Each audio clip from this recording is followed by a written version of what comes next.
Hello and warm welcome to Sala Foundation. So guys, आज के इस वीडियो में बात करने वाले हैं उन बच्चों की जिन बच्चों को केमिकल रिएक्शन ईजिली याद नहीं होती हैं। तो यार, कमेंट बॉक्स में हमारे पास काफ़ी क्वेश्चंस आए थे कि सर केमिकल रिएक्शंस को कैसे याद करना है। तो यार, उन सारे बच्चों के लिए आज का ये वीडियो है जिन बच्चों को केमिकल रिएक्शन याद करने में बहुत ज़्यादा प्रॉब्लम्स होती हैं, केमिकल रिएक्शन माइंड में जल्दी नहीं उतरती हैं। तो चलिए यार, हम स्टार्ट कर लेते हैं। तो देखो, सबसे पहले बात आती है कि यार कोई भी जो केमिकल रिएक्शन है वो कैसे तुम्हारे माइंड में स्टोर रहेगी।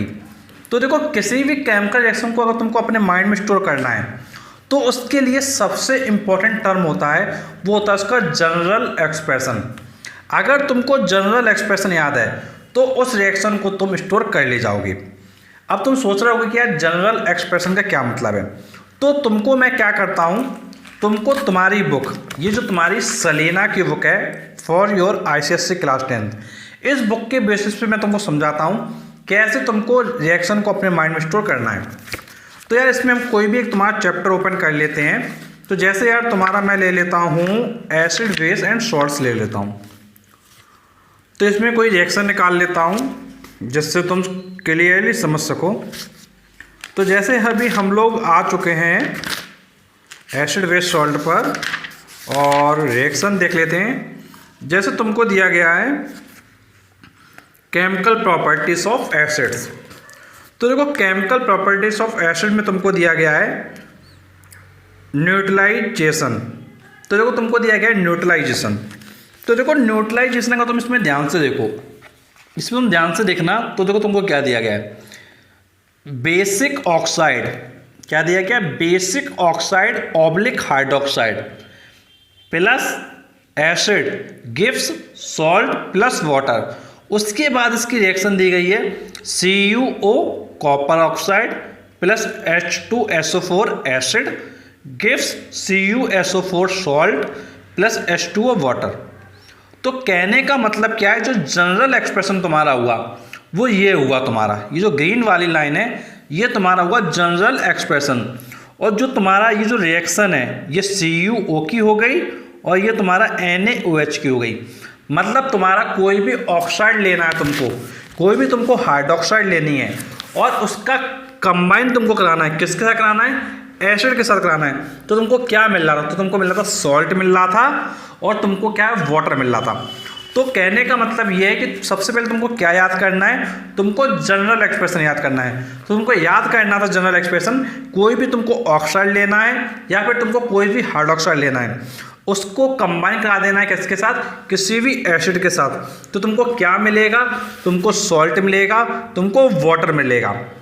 तो ये तुमको याद करना था। तो जनरल एक्सप्रेशन तुम्हारा क्या हो गया, basic oxide oblique hydroxide plus acid gives salt plus water. अब तुमको बेसिक ऑक्साइड में क्या लेना है, कॉपर ऑक्साइड जैसे तुमने ले लिया, एसिड में तुमने H2SO4 ले लिया तो CuO plus H2SO4 gives CuSO4 plus water.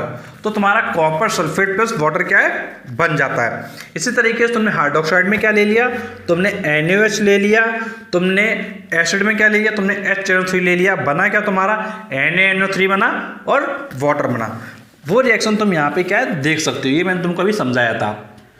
तो यार, ध्यान ये देना है तुमको इस रिएक्शन के बेसिस पर कि तुमको याद कैसे करना है। तुमको याद कैसे करना है, पहले जनरल एक्सप्रेशन, फिर उसके बाद उस पर बेस्ड जो रिएक्शंस हैं उन रिएक्शंस को पढ़ना है। अगर तुम्हारे माइंड में जनरल एक्सप्रेशन होगा तो यार जो इस पर बेस्ड रिएक्शंस हैं वो तुम क्या है ईजिली याद कर पाओगे। तो यही काम तुमको किस में करना है, केमिकल रिएक्शंस में करना है। यही काम तुमको क्या है, मेथड ऑफ प्रिपरेशन में करना है। और यार, अगर तुम ऐसा करोगे तो तुम डेफिनेटली अच्छे से याद कर ले जाओगे। अब देखो, एक चीज़ और समस्या आती है बच्चों के साथ कि वो कहते हैं कि सर मेथड ऑफ प्रिपरेशन तो माइंड में रहता ही नहीं है। ये उनके साथ प्रॉब्लम आती है कि केमिकल रिएक्शन तो माइंड में रहती नहीं है। तो वो भी बताता हूँ तुमको मैं ध्यान से। जो मेथड ऑफ प्रिपरेशन का मतलब होता है कि तुम किसी चीज़ को बनाने का मेथड पढ़ रहे हो, और जब तुम किसी चीज़ को बनाने का मेथड पढ़ रहे हो उसका मतलब है कि वो किसी और प्रोडक्ट से बन रही होगी। तो जैसे हम बात करते हैं, जैसे इसमें किसका मेथड दिया गया है, जैसे हम ले लेते हैं कोई एक चीज़, जैसे इसमें आपका ले लेते हैं कोई एक कंपाउंड, जैसे इसमें तुमको दिया गया सिंथेसिस ऑफ एसिड दिया गया है। सिंथेसिस ऑफ एसिड दिया गया, मतलब तुमको एसिड बनाना है। अब देखो अगर तुमको मेथड ऑफ प्रिपरेशन में एसिड बनाना है तो इसका मतलब क्या है, तुम्हारा जो प्रोडक्ट आएगा वो हमेशा एसिड आएगा, तो रिएक्टेंट में तुम्हारा और कुछ हो सकता है। अब देखो यहाँ पे तुम रिएक्शन देख सकते हो, अगर तुम यहाँ रिएक्शन देखो ध्यान से, तुम देखो ध्यान से, तुमको मैं दिखा देता हूँ अच्छे से। अगर तुम ध्यान से रिएक्शन देखो, ये रिएक्शन देखो ध्यान से, तो देखो यहाँ पर तुम्हारे क्या है, सारे एसिड बन रहे हैं, ये तुम्हारा प्रोडक्ट है। तो प्रोडक्ट है ये, और ये तुम्हारे क्या रिएक्टेंट, तो रिएक्टेंट में तुमको कुछ ना कुछ क्या लेना पड़ेगा।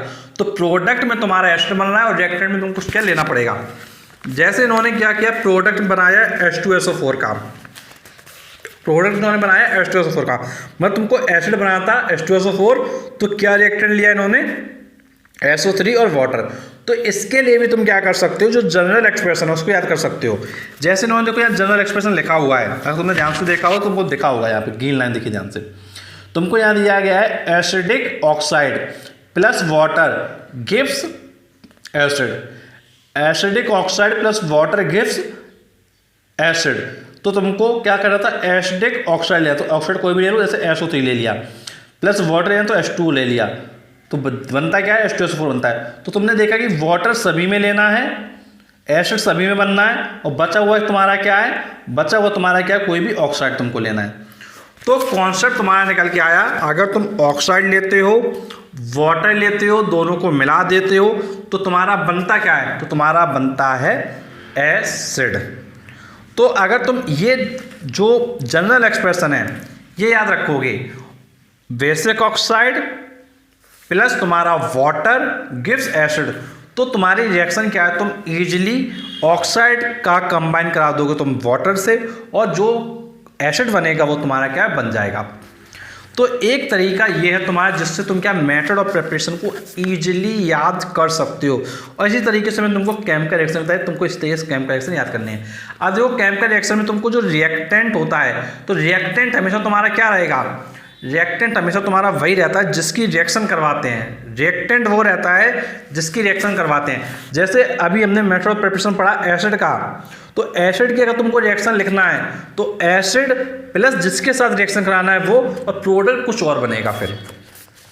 तो ध्यान ये रखना है, मेथड ऑफ प्रिपरेशन में प्रोडक्ट वो बनता है जिसका मेथड ऑफ प्रिपरेशन होता है, और केमिकल रिएक्शन में रिएक्टेंट वो बनता है जिसका रिएक्शन हम लोग कराते हैं।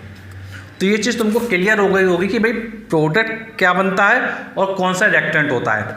तो मेथड ऑफ प्रिपरेशन मतलब जो तुमको बनाना है वो प्रोडक्ट बनेगा, और केमिकल रिएक्शन मतलब जिसकी रिएक्शन करानी है वो रिएक्टेंट बनेगा और कुछ अदर प्रोडक्ट बनाएगा।